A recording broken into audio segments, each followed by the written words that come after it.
అందరూ వెళ్ళి నది పొంగింది, దానికి గట్టు వెయ్యాలి, ప్రతి కుటుంబం నుంచి ఒక్కొక్కళ్ళు వెళ్ళి గట్టు వెయ్యాలన్నారు. పాపం అవ్వ ఉంది, ఆవిడ కుటుంబం, ఆవిడకి ఎవరున్నారు, భర్త లేరు, పిల్లలు లేరు, ఎవరు లేరు. పరమశివుడే వచ్చాడు. వచ్చి నాకు ఆకలి వేస్తోంది, ఏమైనా ఉంటే పెట్టవా అన్నాడు.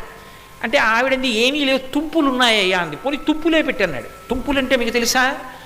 అట్లు వేసినప్పుడు అట్టు చివరి భాగంలో కొంచెం ఇలా ఇలా ఇలా ఇలా రకరకాలైనటువంటి ఇది వచ్చి అట్టు తీసేసినప్పుడు చిన్న చిన్న ముక్కలు ఊడిపోతాయి. దాన్ని అట్లకాడతో పక్కకి లాగేస్తారు. ఎర్రగా మంచి కరకరలాడుతూ ఉంటాయి. ఆ తుంపులు ఉన్నాయి అంతే. అట్లన్నీ తినేశారు వచ్చిన వాళ్ళు బాటసారులు. నాయన తుంపులు ఉన్నాయిరా, అట్లు లేవుంది ఆవిడ. పోనీ తుంపులు పెట్టావా అన్నాడు. ఆవిడ అట్లు చిరిగిపోయిన తుంపు ముక్కలు పెట్టింది. ఆ తుంపులు తిన్నాడు. తిని అవ్వా నేను ఎవరి దగ్గరైనా ఏమైనా పుచ్చుకుంటే ఉపకారం చేయకుండా వెళ్ళను, ఏం కావాలి నీకన్నాడు. అదిగో ఆ నది దగ్గర కట్ట వెయ్యాలి, కానీ నా ఇంట్లో ఎవరు మగాళ్ళు లేరు, నేను వెళ్ళి చేయలేను, పెద్దదాన్ని, నా పనుకున వెళ్ళి కట్ట వెయ్యండి. ఆయన కట్ట వేయడం మాని